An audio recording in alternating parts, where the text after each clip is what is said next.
Hello.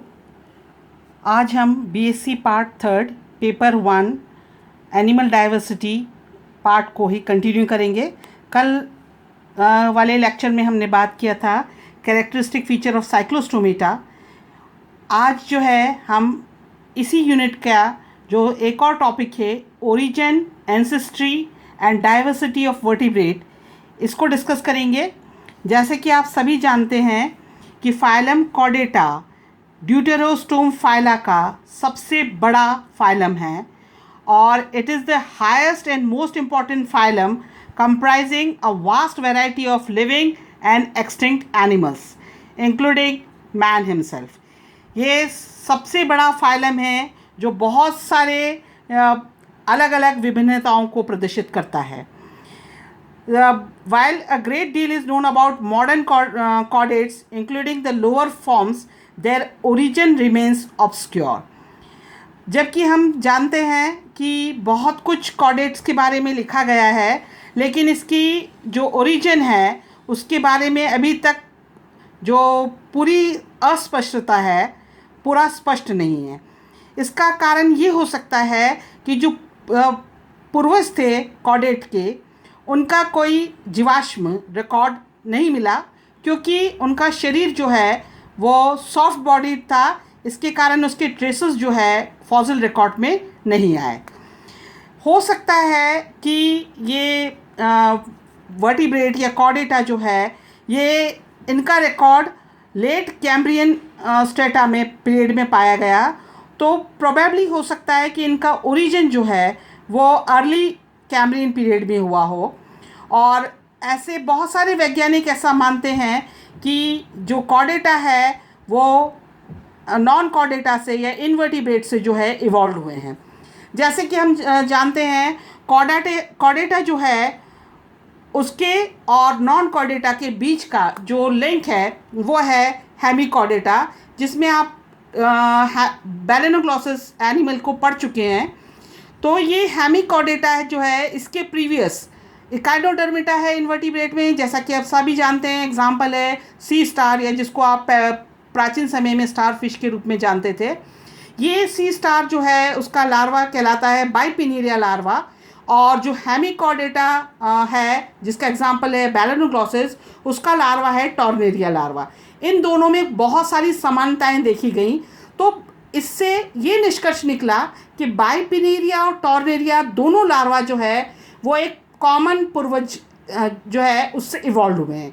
इसीलिए ऐसा माना जाता है कि कॉर्डेटा जो है वो हेमिकॉर्डेटा के बाद ही इवॉल्व हुआ। तो हेमिकॉर्डेटा जो है एक कनेक्टिव लिंक हो गया वो नॉन कॉर्डेटा और कॉर्डेटा के बीच में। रोमर, बैरिल और बैरिंगटन ने जो है ड्यूटेरोस्टोम लाइन जो इवोल्यूशन है उसको सपोर्ट किया, जिससे ये प्रमाणित हो गया कि कॉर्डेटा का इवोल्यूशन जो है नॉन कॉर्डेटा के बाद ही हुआ है। और इसमें हेमिकॉर्डेटा जो है उसको एक सेपरेट सब फाइलम के रूप में जाना गया और उसको एक नॉन इंडिपेंडेंट सब फाइलम के रूप में नॉन कॉर्डेटा में रखा गया। अब जो है जो वर्टिब्रेट्स हैं उनके जो फॉसिल रिकॉर्ड है, अगर उसके बारे में हम बात करें तो ये कैम्ब्रियन और ऑर्डोविशियन काल में जो है उनके कुछ अवशेष जो है वो प्राप्त हुए। तो ओरिजिन जो है वो इस तरह हुआ वर्टिब्रेटा या कॉर्डेटा का। और ये फाइलम कॉर्डेटा जो है, जैसे अभी हम बात कर रहे थे, ये बेसिकली 4 सब फाइलम में डिवाइड है। पहला सब फाइलम है हेमिकॉर्डेटा, जैसा कि हमने बात किया था बैलेनोग्लॉसस का। और ये बैलेनोग्लॉसस जो है इसमें एंटेरोपन्यूस्टा जो वर्ग है उसके अंतर्गत आता है। बैलेनोग्लॉसस उसी का एग्जाम्पल है। और ऐसा कई वैज्ञानिक ऐसा मानते हैं कि नोटोकॉर्ड वहाँ ट्रू नहीं है, और ऐसी नोटोकॉर्ड को उन्होंने नाम दे दिया स्टोमोकॉर्ड, और इसी कारण जो है उसको एक इंडिपेंडेंट इन्वर्टिब्रेट फाइलम के अंतर्गत रखा गया। दूसरी ओर जो है यूरोकॉर्डेटा सब फाइलम है वो 3 वर्गों के द्वारा पहचाना जाता है। पहला है लार्वेसी। लार्वेसी का एग्जाम्पल है ऑइकोप्लूरा लार्वा। एसिडियसिया, इसका एग्जाम्पल है हडमानिया।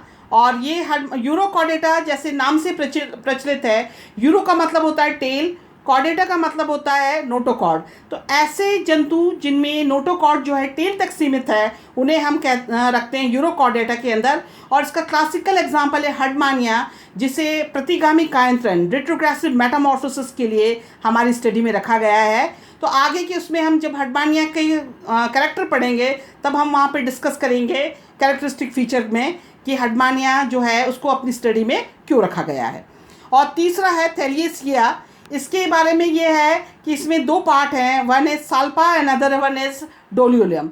ये साल्पा और डोलियोलम जो है इसकी स्लाइड जो है हम प्रैक्टिकल पॉइंट ऑफ व्यू से देखेंगे और इसमें जो है हम आसानी से पहचान लेंगे कि साल्पा और डोलियोलम में क्या अंतर है। जो तीसरा सब फाइलम है सिफेलोकॉर्डेटा। सिफेलिक का मतलब होता है हेड और कॉर्डेटा का मतलब होता है नोटोकॉर्ड। तो यहाँ जो नोटोकॉर्ड है वो हेड से लेकर पूरा फैली हुई है। और ये सिफेलोकॉर्डेटा जो है सिंगल क्लास लेप्टोकार्डाई के द्वारा पहचाना जाता है। और इसका बहुत अच्छा एग्जाम्पल है ब्रैंकियोस्टोमा, या इसको दूसरे ओर में एम्फिऑक्सिस भी कहते हैं। एम्फिऑक्सिस या ब्रैंकियोस्टोमा जो है उसके भी कई बहुत अच्छे कैरेक्टरिस्टिक फीचर हैं, जैसे कि यही केवल एक ऐसा कॉर्डेट है जिसमें उत्सर्जन प्रोटोनेफ्रिडिया के द्वारा होता है। और आगे भी बहुत सारे ऐसे कैरेक्टर हैं एम्फिऑक्सिस के, जिसे हम एक डिटेल में इसी के अंतर्गत पढ़ेंगे। चौथा जो सब फाइलम है वो है वर्टिब्रेटा। वर्टिब्रेटा जो है सब फाइलम वो 9 क्लासेस के द्वारा पहचाना जाता है। ये 9 क्लासेस हैं Ostracodermi, Cyclostomata, Placodermi, Chondrichthyes, Osteichthyes, amphibians, reptilians, Aves and mammals. ये जो वर्टिब्रेटा है इसे 2 ग्रुप में बांटा गया है, एग्नाथा एंड ग्नाथोस्टोमेटा। एग्नाथा का मतलब होता है जिनके पास ट्रू जॉज नहीं है, ये है ऑस्ट्रिकोडर्मी और साइक्लोस्टोमेटा, जैसे कि हमने कल वाले लेक्चर में पढ़ा था ट्रू जॉज एब्सेंट। दूसरा ग्रुप है ग्नाथोस्टोमेटा जिनमें ट्रू जॉज होते हैं। और इस ग्नाथोस्टोमेटा को 2 सब क्लास में बांटा गया है, सब क्लास स्पाइसिस और सब क्लास टेट्रोपोडा। सब क्लास स्पाइसिस जो है वो रिप्रेजेंट होता है प्लैकोडर्मी, जो ओल्ड फिशेस के रूप में, कुछ एक्सटेंट फिशेस हैं। फिर है कॉन्ट्रिक्थिस, कार्टिलेजिनस फिशेस, ऑस्ट्रिक्थिस, टीलियोस फिशेस के द्वारा। और जो सब क्लास टेट्रोपोडा है वो पहचाना जाता है टेट्रा मीन्स 4, 2 4 एंड हैंड। और ये रिप्रेजेंट करता है टेट्रोपोडा, एम्फीबियन, रेप्टिलियन, एविस और मैमल्स। एविस में 4 लिम्ब मॉडिफाइड हो जाते हैं विंग्स के अंदर। तो ये जो है 9 क्लासेस जो है ये अलग अलग उसमें एग्जाम्पल दे रखे हैं। इसी के साथ कुछ ग्रुप में इसको डिवाइड किया गया है, एक रेनिएटा और क्रेनिएटा में। एक रेनिएटा जो है जिसमें हेड कवच नहीं है, क्रेनियम नहीं है, क्रेनिएटा में क्रेनियम पाया जाता है। इसी के साथ कई एनिमल्स जो हैं उसको एमनियोटा और एन एमनियोटा कहा जाता है। एमनियन जिसमें एब्सेंट है उसको एन एमनियोटा, और एमनियन जिसमें प्रेजेंट है उसको एमनियोटा। तो एमनियोटा जो है रेप्टिलिया, एविस और मैमल्स जो है एमनियोटा ग्रुप के अंदर आते हैं। तो इस तरह से हम कह सकते हैं कि हर एक क्लास का एक एक एग्जाम्पल। साइक्लोस्टोमेटा के बारे में हम बात कर ही चुके हैं, प्लैकोडर्मी, कॉन्ट्रिक्थिस, ऑस्ट्रिक्थिस ये हमारी स्टडी में है। तो आगे जब भी हम आएंगे इसके एग्जाम्पल आपको बताते जाएंगे। रहा सवाल एक और टॉपिक है इससे जुड़ा हुआ डाइवर्सिटी का।